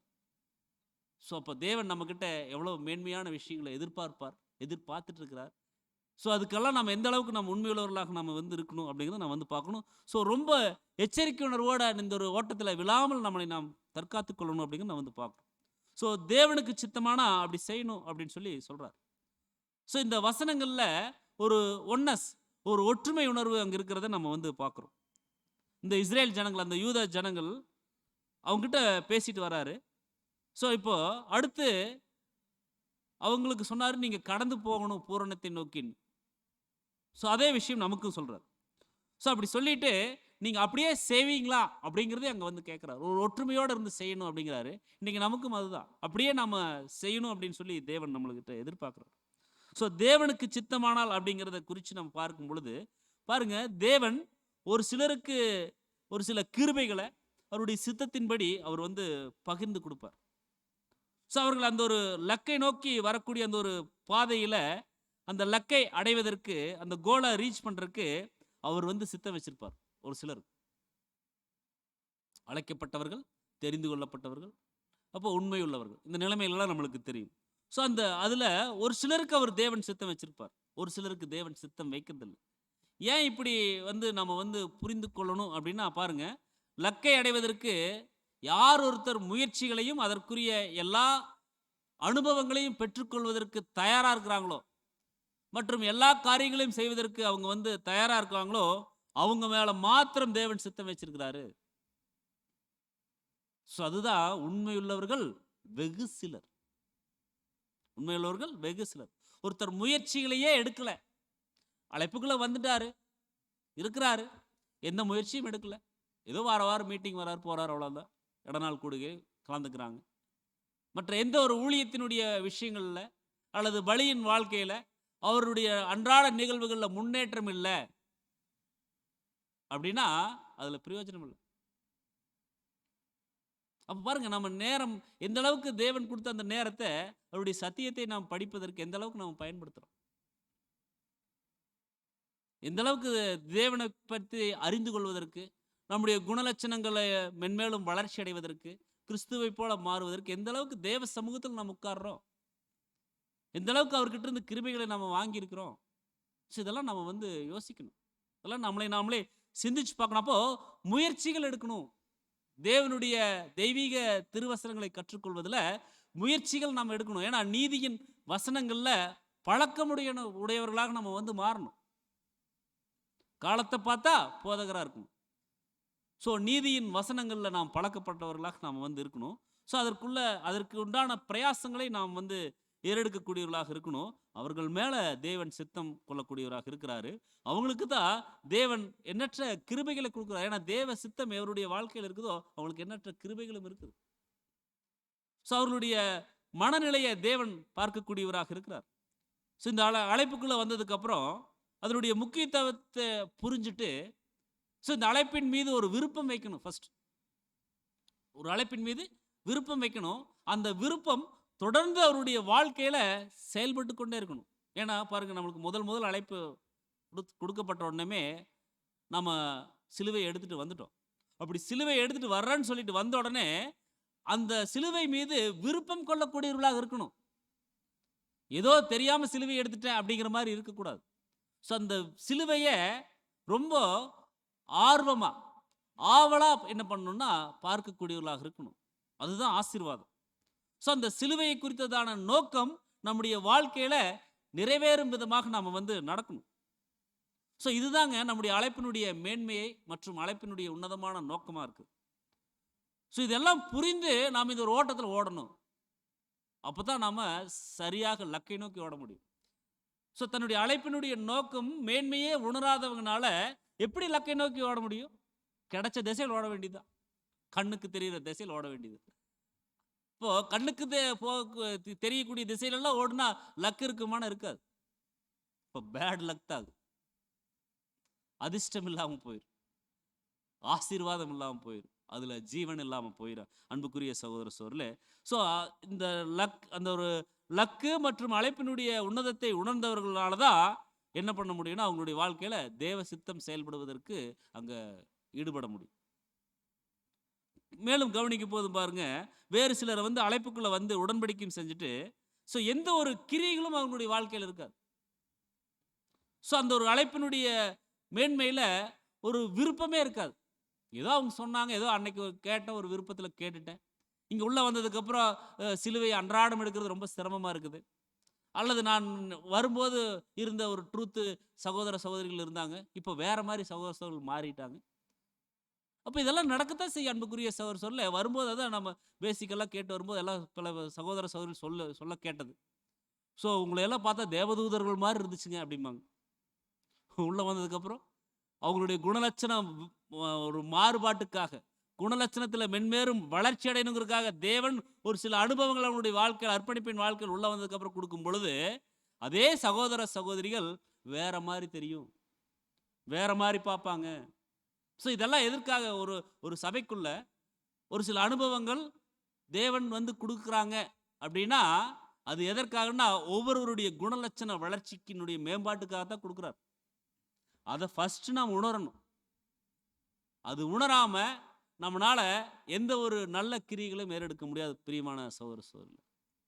ஸோ நம்ம நிறைய சத்தியம் படிக்கிறோம், கரெக்டு, நிறைய படிக்கிறோம், நிறைய படிக்கிறோம், நிறைய கேட்குறோம், நிறைய கேட்குறோம். ஆமாம், அப்போ கேட்டதுக்குண்டான கிரியைகள் செயல்படணும் அப்படின்னா அதுக்கு நான் முயற்சி பண்ணுறதில்ல. அதனால தேவனே ஒரு சில கிரியைகள் செய்யணும் அப்படின்னு சொல்லி கொடுக்குறார் அனுபவங்கள். ஸோ கேரக்டர் டெவலப்மெண்ட் சத்தியம் படிக்கிறோம். ஒருவருக்கொருவர் அன்புள்ளவர்களாக இருங்க, கிறிஸ்து உங்களுக்கு மன்னித்தது போல நீங்களும் மற்றவருடைய தப்பிதங்களை மன்னிங்க அப்படின்னு சொல்லி நம்ம வந்து படிக்கிறோம். அப்போ அதுக்குண்டான சூழல்களை தேவன் சபைகளுக்குள்ள அனுமதிக்கும் பொழுது அது எப்படி நான் மன்னிக்க முடியும்? அது எப்படி நான் இறங்க முடியும்? ஒவ்வொரு டைமும் நானே இறங்க முடியுமா? அவங்க இறங்கி வரட்டும். இது நான் சொல்லலாங்களா? எப்பவுமே பிரியமான சொல்ல யார் அதிகமாக படிக்கிறாங்களோ, யார் அதிகமாக கேட்குறாங்களோ அவங்க தான் அதிகமாக இறங்கி போகணும். அவங்க தான் அதிகமாக இறங்கி போகணும். ஏன் அப்படின்னா அவங்களுக்கு தான் தேவன் நிறைய சத்தியங்களை கொடுக்குறாரு. அதே போல அந்த சத்தியங்களுக்கு ஏற்ப கிரியைகளை காண்பதற்கான சூழல்களும் கொடுக்குறார். ஒரு படிக்காத ஒரு பையன்கிட்ட போய் பரிசு எழுத சொன்னா அவங்க என்ன பண்ணுவாங்க? அவங்களுக்கு எழுத முடியாது, தெரியாது. படிச்சவங்கள்ட்ட கொடுத்தா ஏதோ முடிஞ்ச அளவுக்கு அவங்களுக்கு தெரிஞ்ச விஷயங்கள் எழுதுவாங்க. அதே ஒரு காரியம் தான். அதே போல அதிகமாக நாம் படிக்கும் பொழுது அதிகமான குறைகளும் நம்மளுக்கு கண்ணுக்கு தெரியும். ஆனால் நாம் என்ன நினைக்கணும், என்ன எப்படி மனநிலையோடு இருக்கணும்னா, அதிகமாக படிக்கும் பொழுது தேவன் அதிகமாக நம்முடைய அறிவின் கண்களை திறக்கும் பொழுது அதிகமாக சகிச்சு போகக்கூடிய பக்குவங்களை, குணலட்சணங்களை நாம் பெற்றுக்கொள்ளணும், சகிக்கணும். தேவன் கர்த்தருக்கு நிறைய கிருபைகளை, நிறைய அவருடைய பண்டகசாலையிலிருந்து நிறைய விஷயங்களை திறந்து காமிச்சார், நிறைய கற்றுக்கொண்டார், நிறைய தாழ்மையை காமிச்சார். அதே போல அப்போஸ்தலனாகிய பவுலை 3ஆம் வானம் வரைக்கும் கொண்டு போனார், நிறைய காமிச்சார். எவ்வளோ தாழ்மை, எவ்வளோ இறங்கினார் கீழே. ஸோ அது போல தான் அன்புக்குரிய சொல்ல நம்மளுக்கும் தேவன் நிறைய கிருபைகளை கொடுக்கும் பொழுது நம்மளும் எந்த அளவுக்கு நம்மளை நாம் தாழ்த்த முடியுமோ, எந்த அளவுக்கு நம்ம இறங்கி வர முடியுமோ அந்த அளவுக்கு நம்ம இறங்கி போகணும் அப்படிங்கிறத நம்ம வந்து பார்க்குறோம். ஸோ அப்போ அழைப்பினுடைய விஷயங்களில் அந்த ஒரு மேன்மையை நாம் என்ன பண்ணணும்னா உணர்ந்தவர்களாக நம்ம வந்து இருக்கணும் அப்படிங்கிறத நம்ம வந்து பார்க்குறோம். ஸோ தேவன் வந்து ஒவ்வொரு சகோதர சகோதரிகளையும் பார்த்து கொண்டு தான் இருக்கிறார். அழைப்பினுடைய மேன்மையை உணர்ந்தவர்களுடைய வாழ்க்கையும் தேவன் பார்க்குறார், அந்த உணராதவர்களுடைய வாழ்க்கையும் தேவன் பார்க்குறார். ஸோ இறங்கி வர்றவங்களையும் பார்க்குறார், இறங்காம மேலேயே அப்படியே நிற்கிறவங்களையும் பார்க்குறார். எல்லாத்தையும் தேவன் என்ன பண்ணுறாருன்னா கண்ணோக்கக்கூடிய தேவனாகத்தான் இருக்கிறார். ஸோ அப்போ தேவன் யார் மேல சித்தம், அவருடைய சித்தத்தை வச்சிருக்கிறாரோ அவர்களுக்கு கிருபையை கொடுக்குறாரு. ஸோ யார் அந்த குணலட்சண வளர்ச்சிக்கு உட்பட்டு நடக்கிறதுக்கு பிரயாசங்கள் ஏறெடுக்கிறாங்களோ அவங்களுக்கு அதிகமான ஆசீர்வாதங்களை கொடுக்குறாரு. யார் அதில் பின்தங்கி போவதற்கு தொடர்ந்து முயற்சிகள் ஏறெடுத்து அப்படியே மனம் திருந்துவதற்கும் மனம் வருந்துவதற்கும் தயாராக இல்லாமல் இருக்கிறாங்களோ அவங்க நாளடைவில் அவங்க இல்லாமலே போயிடுவாங்க.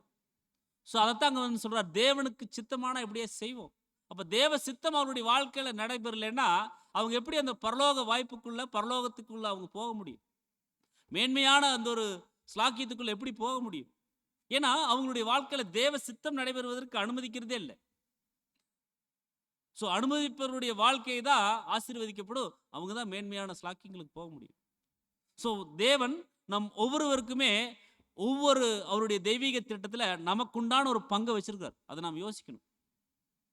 ஸோ அது நம்மளை வந்து ஒரு சுண்டு விரலாக தான் வச்சிருக்கணும் அப்படிங்கிறது தேவ சித்தம்னா சுண்டு விரலாக தான் இருக்கணும். அதை விட்டு நான் ஏன் வந்து கட்ட விரலாக நிற்கக்கூடாது அப்படின்னா அது நம்மளை குறித்து தானே தேவனுடைய சித்தம் இல்லை, நம்ம குறித்து தானே தேவனுடைய திட்டம் இல்லை. ஒவ்வொருவருக்கும் தேவன் அவருடைய திட்டத்தில் ஒரு பங்கு வச்சிருக்காரு. ஸோ நம்முடைய பங்கு என்ன, அதை நாம் யோசித்து பார்த்து நம்ம வந்து செய்யணும். ஸோ நம்ம எங்கே போகணும், என்ன செய்யணும் அப்படிங்கிறதெல்லாம் குறித்து நம்மளை குறித்து டீட்டெயிலாக தேவன் எழுதி வச்சிட்டார். அவருடைய ஜீவ புஸ்தகத்தில் டீட்டெயிலாக எழுதி வச்சிட்டார். ஸோ ஒரு ஒரு மேப், ஒரு வரைபடமே அவர்கிட்ட இருக்குது. நம்ம நாளைக்கு இப்போ அடுத்து என்ன செய்யணும் அவர்கிட்ட நம்மளுக்கு தெரியாது. அடுத்து என்ன செய்யணுங்கிறது நம்மளுக்கு தெரியாது. ஆனால் தேவன் எழுதி வச்சிருக்காரு அடுத்து நம்ம என்ன செய்யணும். நம்ம நினச்சிட்டு இருப்போம் அடுத்து நம்ம சப்ஜெக்ட் முடிஞ்ச உடனே சாப்பிட்டு தூங்கிடலாம் அப்படின்னு நம்ம நினைப்போம். ஆனால் தேவன் நம்மளை குறித்து வேற ஒரு எழுதி வச்சுப்பார் அவர் டைரியில். அடுத்து நம்ம இந்த சப்ஜெக்ட் முடிஞ்ச உடனே நம்ம இறைவன் கீதங்கள் படிச்சுட்டு, ஒரு பைபிள் படித்து, ஒரு வசனங்கள் படிச்சுட்டு, ஜெபம் பண்ணிட்டு, இன்னும் கொஞ்சம் சத்தியங்கள் படிச்சுட்டு தூங்கணும் அப்படிங்கிறது அவர் எழுதி வச்சிருக்கலாம். ஆனால் நம்ம என்ன நினச்சிட்டு இருப்போம், முடிஞ்ச உடனே தூங்கிடலாம் அப்படின்னு நினைப்போம். ஸோ நம்மளை குறித்துதான தேவனுடைய திருச்சித்தம் என்ன அப்படிங்கிறத யோசிச்சு பார்க்கணும். ஸோ நாம் சுய சித்தத்தின்படி போயிட்டுருக்குறோமா அப்படிங்கிறதையும் நாம் வந்து பார்க்கணும். ஸோ நம்ம பார்க்குறோமா இல்லையோ, நம்ம சுயசித்தத்தின்படி போகிறோமா நடக்கிறோமா அப்படிங்கிறத தேவன் பார்க்குறாரு. நாம் ஒரு ஊழியங்களை செய்துட்டாலும், சகோதர சகோதரிகள்கிட்ட நாம் இடைப்பட்டுட்டாலும், எந்த மனநிலையில் நாம் வந்து ஒரு காரியங்கள் செய்துட்டோம் அப்படிங்கிறத தேவன் பார்க்குறார். மனுஷர் பார்க்கல, தேவன் தான் பார்க்குறார். ஸோ அவருக்கு முன்பாக எல்லாமே வெளியரங்கமாக இருக்குது, நிர்வாணமாக இருக்குது, அவர் முன்னால் மறைக்க முடியாது. ஸோ நம்ம ஜாக்கிரதை உள்ளவர்களாக நம்ம வந்து இருக்கணும். அதான் நம்ம வந்து ஆரம்பத்திலே பார்த்தோம், ஜாக்கிரதையாக இருக்க கடவோம். ஸோ தேவன் நம்மளை அழைச்சிருக்கார். ஸோ அழைத்த தேவன் உண்மையுள்ளவர். இந்த ஒரு அழைப்பும் உண்மையுள்ளது. நாம் உண்மையுள்ளவர்களாக இருக்கிறோமா? நாம் பரிசுத்தம் உள்ளவர்களாக மாறி இருக்கிறோமா? ஸோ இதெல்லாம் நாம் என்ன பண்ணணும்னா பார்க்கணும். ஸோ அழைத்தவர் உண்மையுள்ளவராக இருக்கிறதுனால அப்படியே செய்வார். எதுக்காக அழைச்சிருக்காரோ அதை அப்படியே செய்வார். அதில் கொஞ்சம் கூட மாற மாட்டார். ஸோ நாம் அவருடைய சித்தத்தை சரியாக செய்யணும். அவர் அழைச்ச அழைப்புக்கு ஏற்ற மாதிரி நாம் செய்யணும். அதில் நாம் பின்வாங்கிடக்கூடாது. ஸோ இதெல்லாம் அடங்கின ஒரு ஒரு உவமை, ஒரு பேரபிள் கவனிக்கும் பொழுது பாருங்கள், ஒரு மனுஷன் தனக்கு ஆஸ்திகளை சேர்க்கறதுக்கு ரொம்ப பிரயாசப்படுறாரு.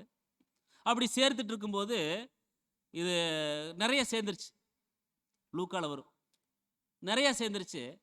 சரி, இவ்வளவையும் நம்ம சேர்த்து வைக்கிறதுக்கு நம்மளுக்கு இடம் இல்லை, குடோன் இல்லை. அதனால நம்ம என்ன பண்ணலாம் அப்படின்னா, இருக்கிற குடோனை இடித்து பெருசாக கட்டிட்டு இந்த களஞ்சிகள் எல்லாத்தையும் கொண்டு அதில் சேர்த்து வைக்கலாம் அப்படின்னு சொல்லி நினைக்கிறாரு. தேவன் உடனே அவர்கிட்ட கேட்குறாரு, முட்டாளே, மதியினனே, இன்னைக்கு நைட்டினுடைய ஜீவன் உன்கிட்ட இருந்து எடுக்கப்பட்டுட்டா இது எல்லாம் யார் அனுபவிப்பா? ஸோ இதே ஒரு வார்த்தை தான் நமக்கு பிரியமான சகோதர சொல்ல, இன்னைக்கு நைட்டு நம்மளுடைய ஜீவன் எடுக்கப்பட்டுட்டா நம்ம என்ன நிலைமையில நாம் இருப்போம்? மகா பரிசுத்தம் உள்ள தேவன் கூட நாம் இருப்போம் அப்படிங்கிற ஒரு விசுவாசம் நம்ம கிட்ட இருக்கா? தேவன் கூட நாம போய் சேர்ந்துடலாம் அப்படிங்கிற ஒரு விசுவாசம் இருக்குதா? விசுவாசம் வைத்துட்டாலும் அதற்கேற்ப கிரியைகள் இருக்குதா? அன்புக்குரிய சகோதர சொல்ல, அதன்படி வாழ்றோமா?